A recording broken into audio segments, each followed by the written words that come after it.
This is Roger Hallam. You're listening to Designing the Revolution.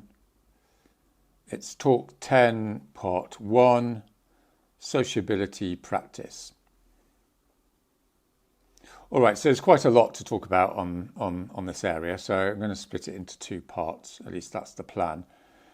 We've been talking about building up mobilisation more generally, I think you might say, and we've looked at the proximity situation, and now we're going to look at how we can bring the theory of sociability into how we design the practice of mobilisation. And as we go through these talks, it's all going to start building upon each other into a bigger system. So we're still at a fairly basic level at the moment, but it will be getting more involved, trust me. Okay, right. So yes, proximity, things being close together in time and space, sociability, people connecting and spending time together and communicating in a human way. Those are the general outlines of the theory. And what I'm going to do is go through a whole bunch of examples over the next two talks. And we will be going on to discuss how all these fit together to create a dynamo, as I'm calling it, between action, mobilisation, fundraising. But in these two podcasts, I'm going to focus just on the internal design of the various things you do in mobilisation. All right. I'm going to take them in broadly chronological order. If you are interested in actually getting texts which go into the micro detail with these designs, then you can go on the A22 website and email them, or download the actual written designs. Alternatively, you can take notes or you can just listen to it. All right, so let's start off with leafleting and postering.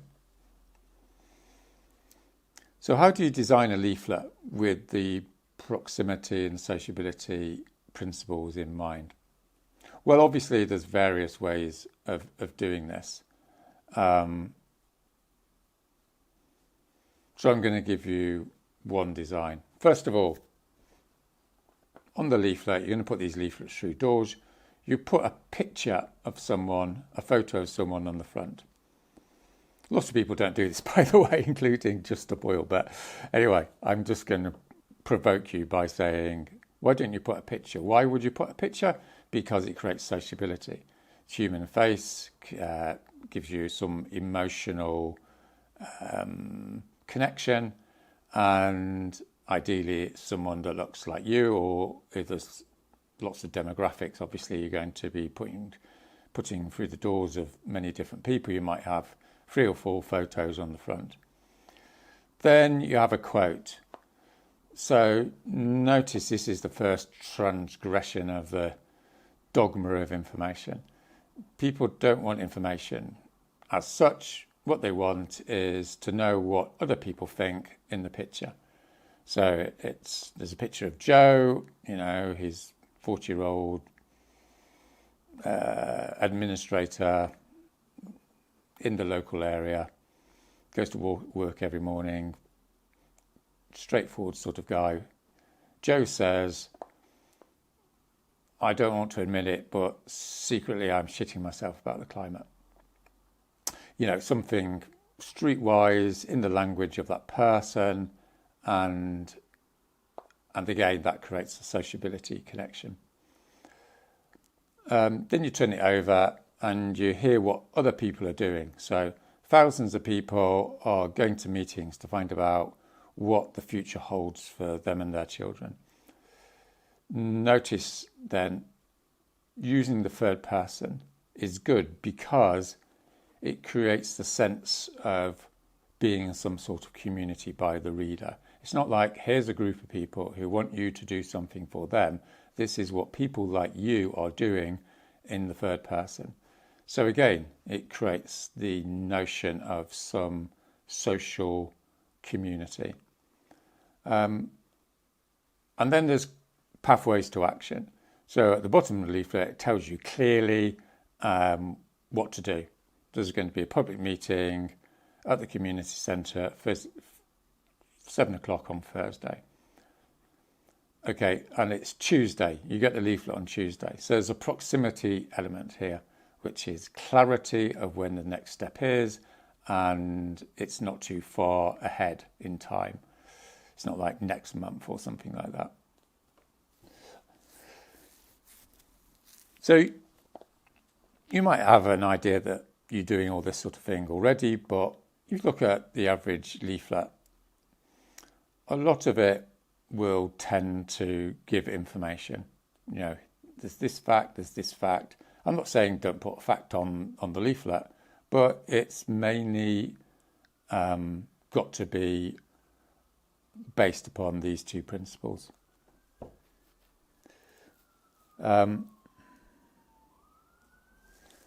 Posters are quite interesting. So posters, people are going to look at a poster a bit like a leaflet for half a second, right? So what's going to maintain their attention? So remember, attention is one of the main elements here, particularly when you're walking along the street.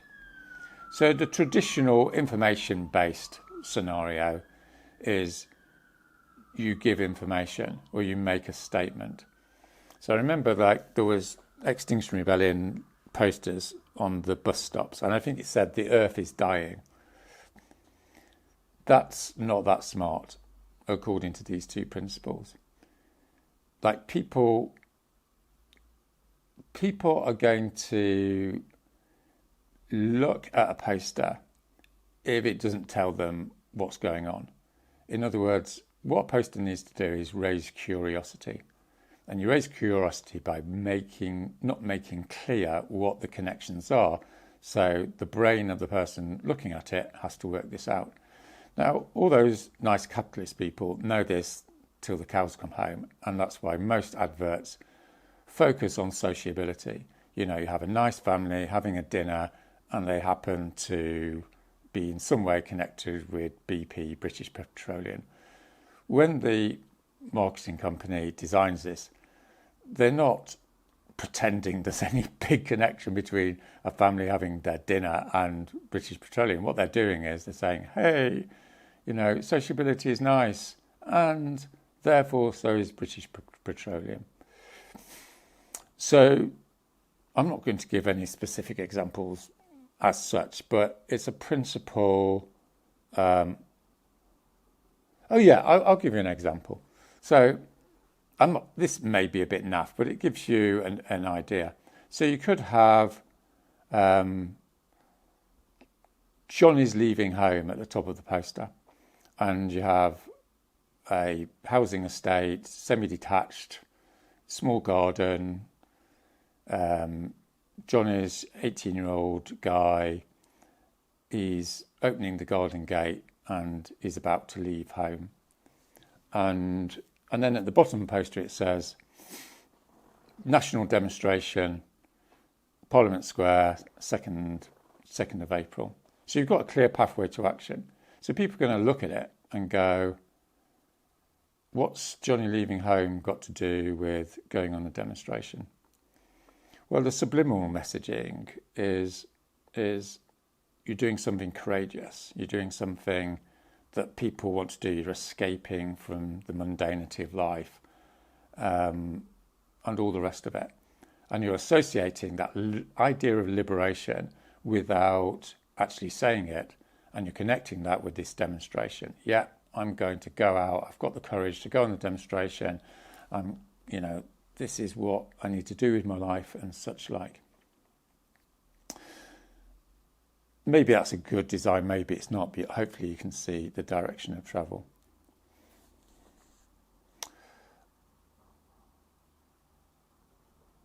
So just to tell you a little bit of a funny story.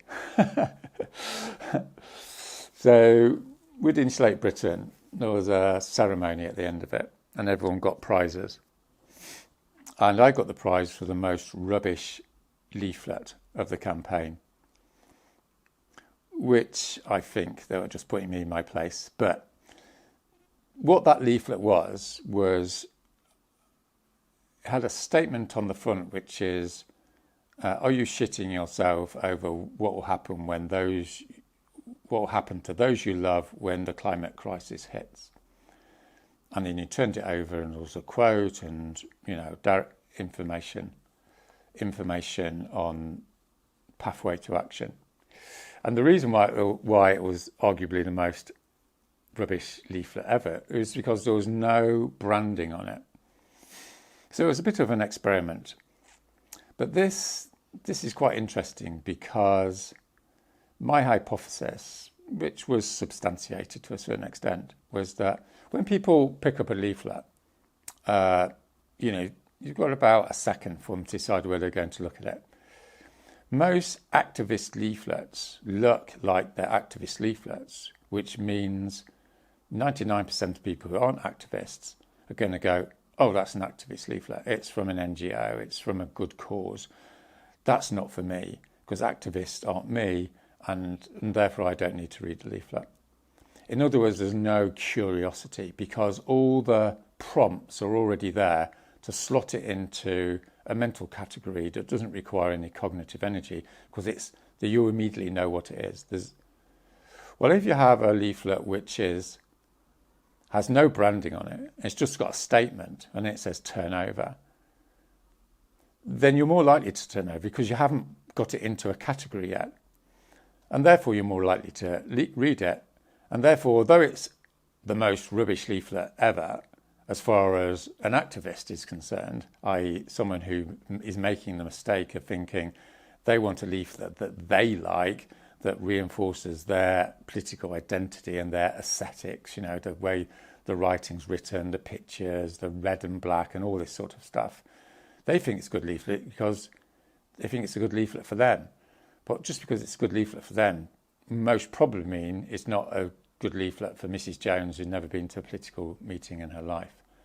So you can see how, other things being equal, that leaflet was arguably very good. And as it happened, I think we did 5 or 6 leafletings of 5,000 leaflets in London, and around 20 people came to each meeting, even though it was a rubbish leaflet, inverted commas, which was definitely the industry average, as you might say, and arguably better than that. So that's a paradox of political identity problem, is people produce leaflets and posters that they think's cool, but isn't cool for the average person that's going to look at them. All right, so we're going to be repeating some of the same design elements here, but I think it's useful to go through the list, and then it will get reinforced, as you might say. So let's look at stalls. So again, there's variations on the theme. I'm not saying these particular elements are the be or end all, but it gives you a flavour of proximity and sociability in action. So you set your stall up and you put a poster, 10 posters on every lamppost approaching the stall in each direction. So this is called persuasion, I think, in the trade. So it's basically the proximity principle, which is people are being exposed to your message 10 times subliminally or consciously before they reach the stall. And when they reach the stall, the same poster is on the stall, and maybe it's got the same graphic and it's got the same phrase, and maybe the phrase should be something slightly cryptic, so it raises curiosity. What will you be doing in 5 years' time? I don't know. Why would you be asking that? Why is there a poster on the lamppost saying that? Oh, there's another one. Oh, there's another one. Well, let me think. What shall I be doing in 5 years' time? Well, there's going to be the climate crisis. I'm not really sure what I'll be doing because it's all a little bit scary. And then you get to the store and it's like, oh, this is about the climate crisis. Okay, I'm going to stop. Okay, so in the scientific studies that have been done on this, if you have these posters up, there's a significant greater likelihood you're going to slow down, stop, and or be more likely to talk to someone. So if you've done stalls, you'll know that the main problem with stalls is people pass all the time. It's actually quite difficult to get people to stop. So anything that gets people to slow down is obviously good because they're more likely to stop. Then, of course, you need the people in front of the stall, basic physical proximity. If someone's behind the stall, someone's going to just walk by. If you're in front of the stall, you've got the eye contact. You say, excuse me, could I ask you a few questions about your experience with the climate crisis or your experience with what's going to be happening to our children in the future, something more generic. Then you have a questionnaire or you have a list of open questions. I just want to ask you a few questions. When did you find out about the crisis? How concerned are you? Blah, blah, blah. And the main purpose of the questions is not the questions. The main purpose of the questions is sociability, i.e. you're getting into a conversation with someone who lives down the road, over in your neighbourhood, and you might say, "Oh, where do you live?" "Oh, yeah, I'm over in Harris Street." "Oh, right, I'm just on, Exeter Street, two streets away." "Oh, yeah, are you?" "Yeah." Well, there's a lot of people in this area who are concerned about what's going on with this climate chaos. "Really?" "Oh, yes." And then there's a pathways to action. So you have a nice table with a tablecloth and there's leaflets and books and all this sort of thing, and people can pick them up, and you have your clipboard or you have your laptop or whatever. And once you've got into a conversation, 90% of people are going to give you their details, and then they can come to the local meeting, which is going to be within 5 days, let's say. Okay. So obviously you've got the leaflet design in there. You want to be in a busy place, and you've got the posters. So with the store, you're starting to combine all these things together. And one of the interesting things that Extinction Rebellion people are doing in the UK is you have a board, and you have how concerned are you about, how scared are you of the climate, terrified, concerned, not really bothered, don't give a damn. And people have their stickers, and they can stick those on the section which applies to them. And because they've stopped, obviously they're going to be more likely to be concerned about what's going on. And so you've got all these stickers, and there's a sociability to it because lots of people are doing it together, and there's about 100 stickers on there. And you've stuck the sticker on, you're involved in a conversation, you're obviously going to give your details then. And maybe there's another one which is, would you like to help? Are you planning to come to the meeting on Thursday? Absolutely, definitely. I'm definitely going to come. They stick it on because they've used their bodies to stick the leaflet, stick the sticker on. They're more likely to come because they're more involved as a whole person. You've got more of their attention. They're co-creating their own beliefs. It's all good stuff, right? And this is going to significantly improve the likelihood that they're going to go to the next position, the next stage on the pathway. So juxtapose this with, grumpy-looking people behind a stall, with a leaflet that gives loads of information that doesn't involve any small talk. There's a world of difference between those two approaches. All right, so let's say something about canvassing. So these are all very similar, right? Leaflet, stall, canvassing. But basically, talking to people, connecting with people who several seconds beforehand have never had anything to do with you. So that's a really difficult situation, but it's actually quite easy to overcome it using sociability principle and proximity principle ideas. Okay, so here's a design. Again, it's not the last word in the matter, but on Tuesday night, you go along Exeter Street and you put your leaflets through the door. We've talked about the leaflet design, that's all well and good. 2 nights later, note the proximity, not 5 nights later, not 2 weeks later. 2 nights later, you knock on the door and you say, Hi, my name's Roger Hallam. I came along your street on Tuesday. I put a leaflet through your door. I'm just checking you received that okay?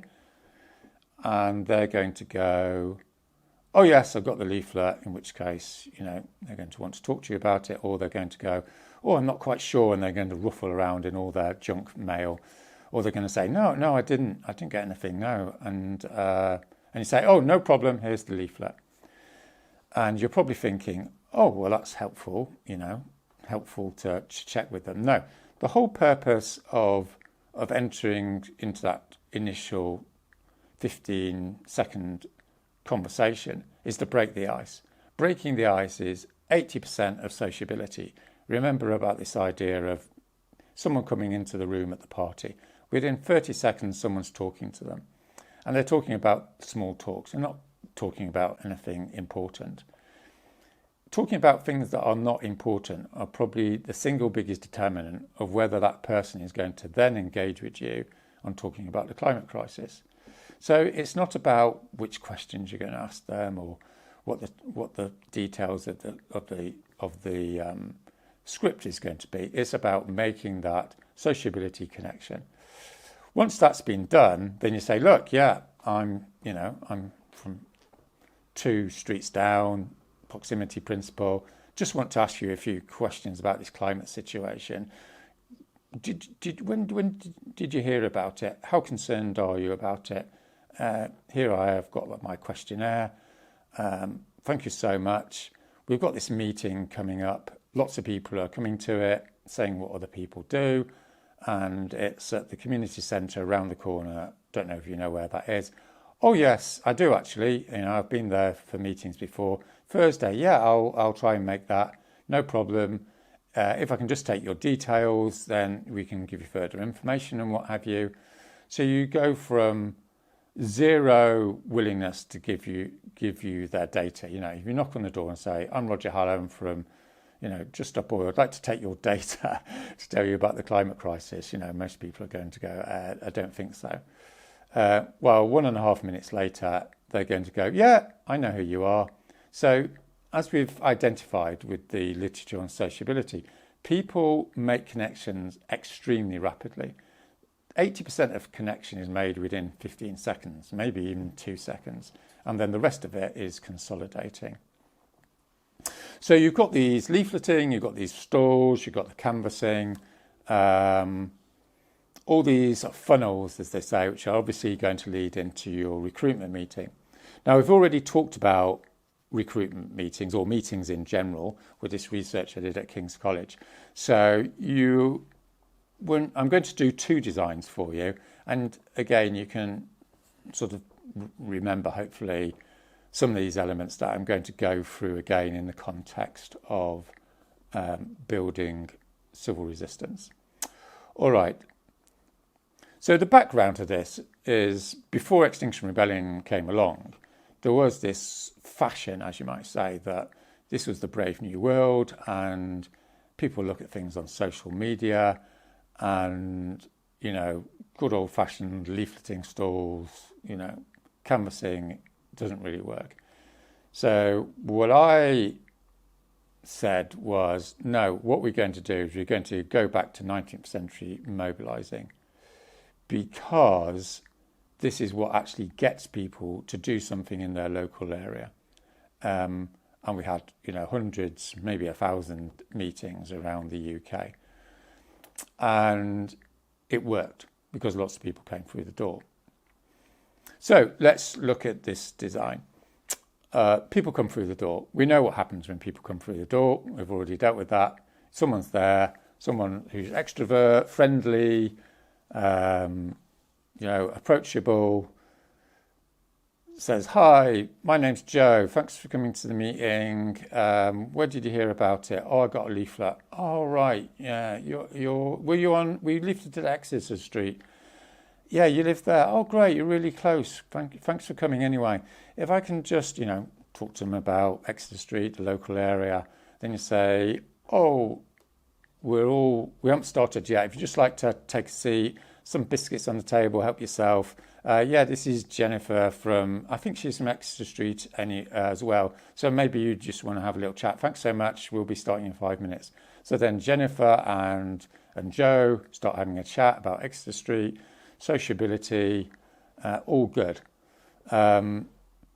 Then there's introduction to the recruitment meeting. Thank you very much for coming. It's all very scary, connect with people's emotions. Then there's a talk. In the talk, people talk about the climate crisis, to talk about why civil resistance works, and they give these concrete pathways to action, which I'll talk about more. Okay, so there's quite a lot of information in this model, because arguably there's a lot of information to be given, but it's embedded in a participatory design, as we'll see. So after the talk, then there's testimonies. So there's 3 people. Now, one of the interesting things about testimonies is people think, oh, I've got to sound impressive and I've got to get this right and put in the right information. And consequently, the more testimonies they do, the worse they get from a sociability point of view. So from a sociability point of view, what you want is someone to stand up with no notes and give a sort of rambling 2-minute communication, which sounds massively authentic because it is rambling and they don't really know what they're saying, but they're really passionate about doing civil disobedience. And people go, oh, that wasn't an impressive person, which is good because they're a person like me. And you think, oh, they've done civil disobedience, maybe I can. So that's another paradox is what the activists want is not what Mrs. Jones wants when she comes through the door. What Mrs. Jones wants when she comes through the door is to hear someone else like Mrs. Jones say, I'd never have dreamt of sitting in the road, but I did. And, I can't really explain it very well, but this is really what was going on for me. And it's all a bit halting and unimpressive. And Mrs. Jones goes, oh my goodness, that's someone like me. And then they get more embedded because of this sociability dynamic. So just to note, these aren't great rambling talks, right? You don't want someone talking for 10 minutes. You just want someone talking for, 2, 3, 4 minutes, let's say. And there's 3 of them. So again, you don't want one person because one person isn't going to connect with everyone in the audience. You don't want like 10 of them. It's all going to get a bit full on. And people want to go home. They've got to put their kids to bed and all that sort of thing. So 3 is about right. And hopefully those 3 people need to be different demographics, ages, backgrounds, ethnic backgrounds, and all the rest of it. Okay, and then after that, everyone splits into breakout groups. No Q&As. We covered this in the last talk. Q&As, that's rubbish. You're just going to get blokes of a certain age like me asking questions which no one's particularly interested in. At worst, it's going to get overtaken by political people who just want to disrupt the meeting and what have you. So the beauty of the go-round, as we know, is in small groups. The breakout group in small groups it's the holy grail sociability design. It's 6 to 8 people. It's not 3 because it's a bit intense. It's not 15 because you can't hear people and they're in too big a circle. 7 or 8 people is the optimum number. And then you have a go-round, so everyone participates. Everyone engages in the act of speech. We did this last time. And this sociability connection builds up. And then there's pathways to action, 4 of them. Why 4 of them? Because you need to maintain attention. You don't want like 10 people who have forgotten about it. 4 is fine. It's not like there's 1. It gives people a sense of choice, a sense of co-creation because they're choosing which ones they want to do. Okay, so again, 1's rubbish, 10's rubbish, 4's about right. And then you're saying, look, we're going canvassing on Thursday night. Bring someone with you. We've got a social next week. Bring someone with you. Bring a friend. In other words, you're embedding this idea of you're doing something together with other people and you're going to bring someone who you have a lot of emotional connection with along with you, which is massively significant, as I've said in previous podcasts, in terms of making people feel at home. Who wants to go to a meeting by themselves, for God's sake? Okay. Okay, so there's a second design. So some people have tried this, and I don't actually have the data on it. But again, you can see this is a more purist sociability design, cutting down on the information. So arguably they're going to know less about the science and what have you, so they're going to be less upset. But arguably they're going to be more empowered because they're going to be more, engaging in the active speech with other people in small groups. So here's an off-the-cuff design. There's people come in, they're having their food, they're welcomed at the door. But this time there's only a 5-minute introduction. Thank you so much for coming. The whole climate situation is really upsetting. It's getting worse and worse. So it's just a general overview of the situation. Straight into breakout groups. So this is similar to the model of the rent strike. Straight into breakout groups. Why have you come here tonight, and what's your journey been on the climate crisis? Oh, I heard about it 10 years ago. I didn't really bother about it. Then my son spoke to me and I got really worried. I watched David Attenborough and I've been in an XR demonstration, and a leaflet came through my door and this nice little lady knocked on the door and said, come along. So I thought I would, all that sort of thing. So what this does is create this intense sociability experience because everyone's got a journey.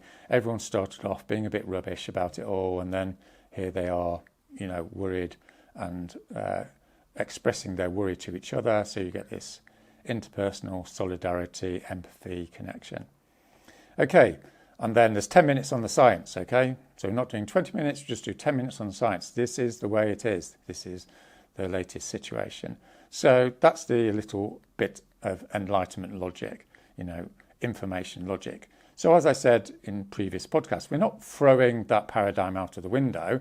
All we're saying is it's not the main show. It's just a 10-minute part of the meeting. Then back into breakout groups.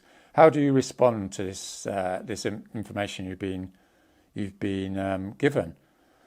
Oh my goodness, I didn't realise it was so bad. No, I didn't either. So everyone's again engaging in the act of speech. They're co-creating their emotional connection because they're all realising how bad the situation is. So they're becoming a bit of a gang at this time, a bit like the rent strike meeting in the previous podcast. Then you have the testimonies. 3 people get up. I've spoken about the testimonies. Ordinary people giving a bit of a incoherent description of why they've taken action, taken civil disobedience. Back into breakout groups. So here's your choices. So similar to the initial design. These are the choices. These are the things people do. Use the third person. We're going to have a social. We're going out leafleting, give a donation. And then there's leaflets to take at the end, and people go to the pub and all the rest of it. So the idea is, of course, is by that time you've got the fundamental determinant of going along this journey in place, which is sociability, human connection, empathy, community building. So the reason why people are going to come back, like with the rent strike, if you remember, with the rent strike, 30 people came to the first meeting, 28 people came to the second meeting. People came because they were already in a communal-esque orientation by the end of the meeting. Oh, I'm going because, I met Joe and Jack and they live a few streets away from me and I like them and they like me, so I'm going to go.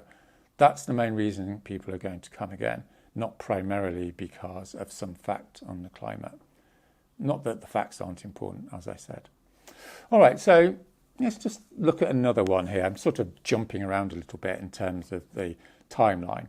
But let's say people have already been to a meeting, been on the road, done a slow march, or they've done some civil disobedience.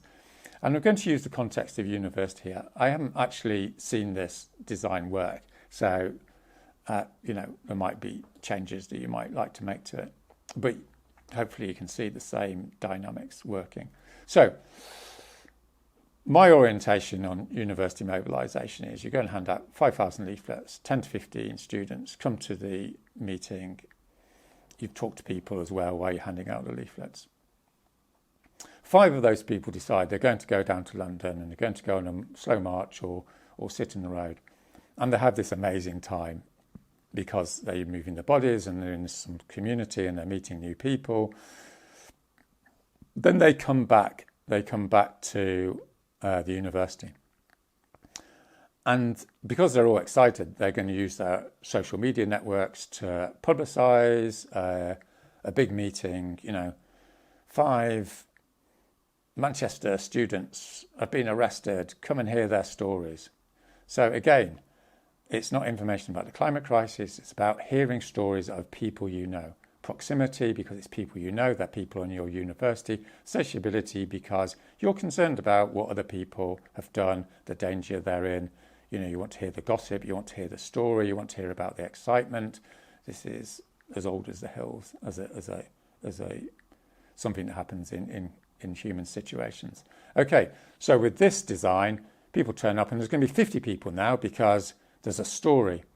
And those 50 people, they come in, people ask them questions, they're in little breakouts, and then they all get together and there's 5 testimonies. There's 5-minute testimonies, 25 minutes each. So each person gets up and they say their story. I was scared, I didn't want to go, I know about the climate, but, my mate Jack got me to go, and guess what? It was amazing, and we've all got to go down again.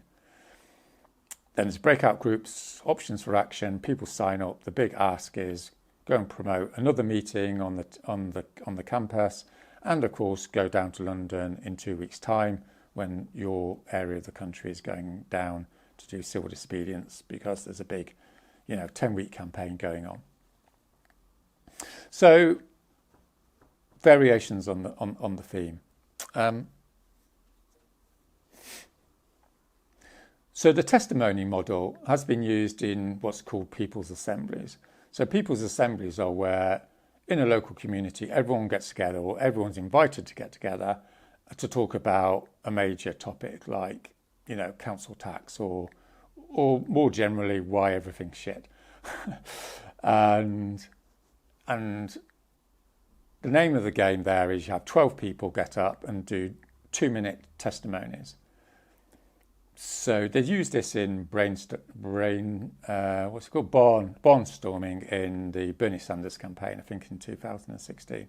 So you'd be in Virginia and you'd this big barnstorming meeting, 200 people would turn up and people would have the mic for 2 minutes each. It happened in the central square in the austerity protests in Athens, and no doubt it's been used in other places. So notice, no Q&A, limited amount of time people can speak, ordinary people speaking, emotional communication. I'm a single mother, I'm voting for Bernie Sanders. This is why, because I'm just basically fucked off. So it's the tone, it's the language, it's not shiny, it's people like you. You can see how that works. And then people are going through the crowd going through the meeting with their clipboards, with their laptops, signing people up. Can you, go and help us go leafleting for Bernie Sanders? So with the People's Assembly, maybe this is in an area, it's been done in Devon in the UK, and maybe 50 people turn up. And then what people can do is, okay, so pathways to action. What do people want to do about why the local council's so crap? People brainstorm ideas, they're in the group. These are the 3 things that our breakout group needs to happen in North Devon. We want, the roads to be looked after, we need better social care, and we need the council to be more transparent. Maybe there's some specific ideas around that. So they put those ideas up on a sheet of paper, and then the next breakout group is going, well, we need better, better jobs, and we need more lighting on the streets, whatever it is. So they put their ideas up, and then someone else, the next group, does it. And then at the end, and this is the critical design, is at the end, everyone goes and ticks 3 of the demands, 3 of the concerns that they like, not 3 of the 3 that they like the best, because then they get too sort of hesitant about it. Just say, look, tick three of those options that appeal to you. So people get up with their pen and they tick the three of them. And what you invariably find, because I've done this quite a lot, is there'll be 3 or 4 issues which 50% of people have ticked. And then there's going to be maybe, another 15 issues where there's only 3 or 4 ticks, let's say.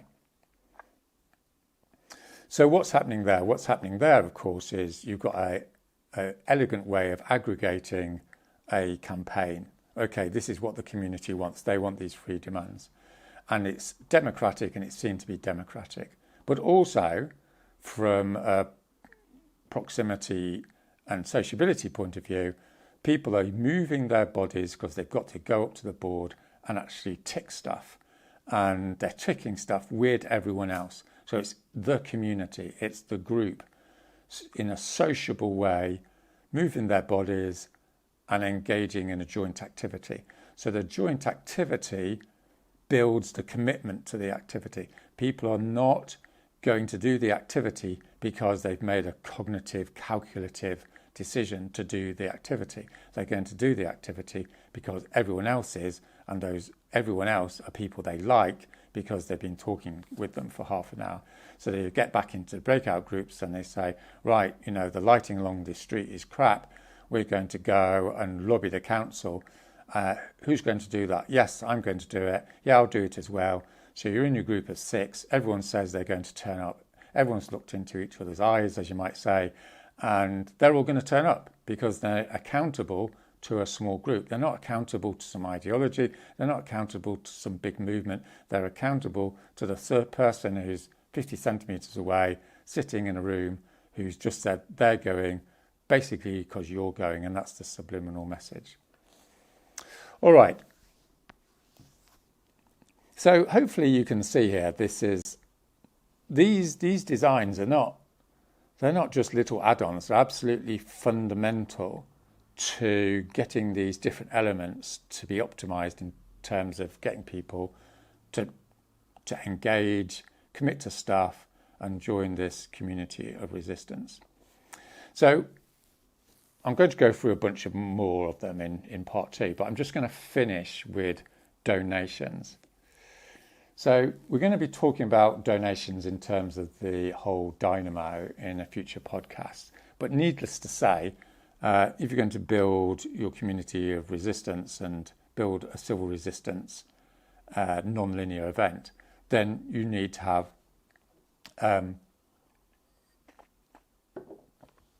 money.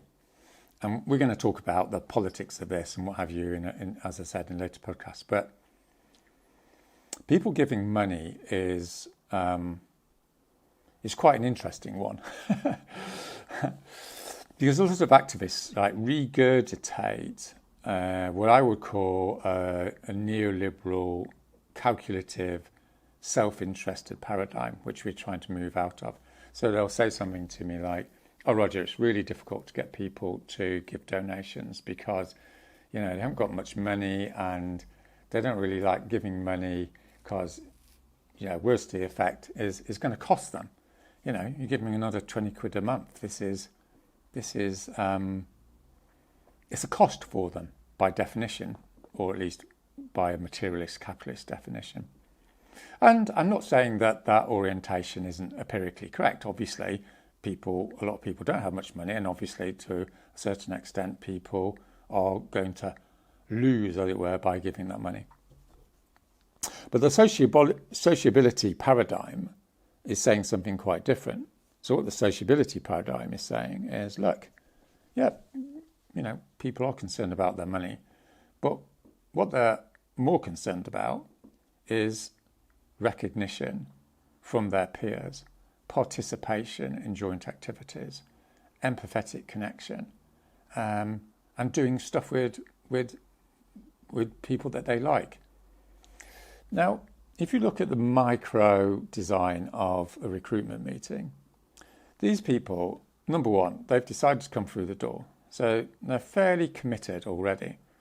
Number two, they're listening to the most horrendous information they're ever going to hear in their life. It's enormously emotional.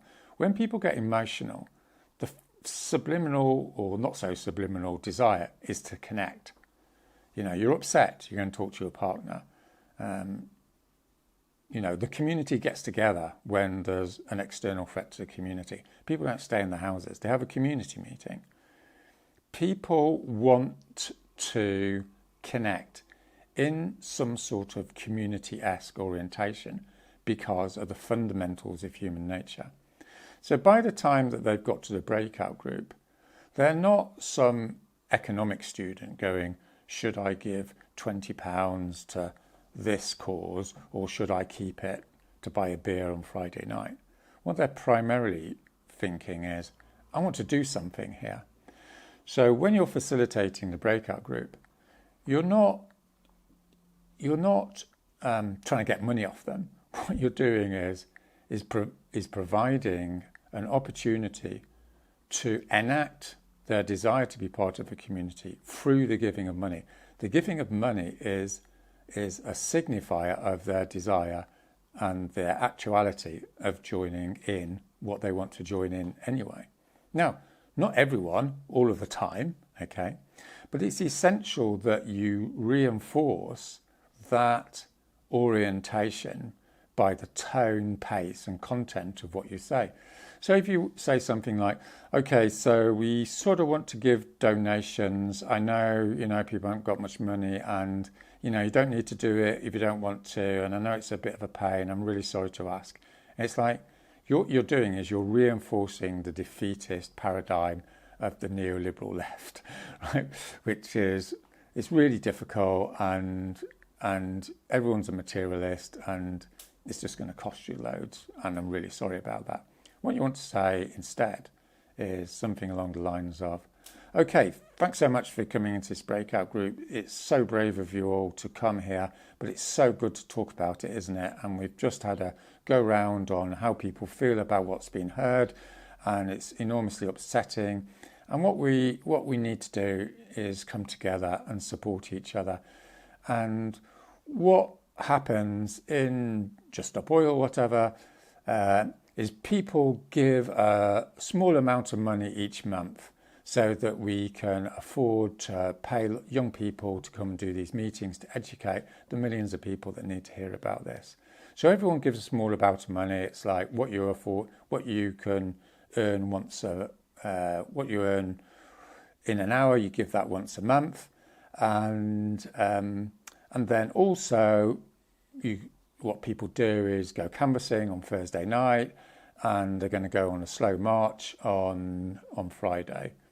Okay, so there's variations on the theme. If you want the full text, you can contact Just Stop Oil or some other A22 network.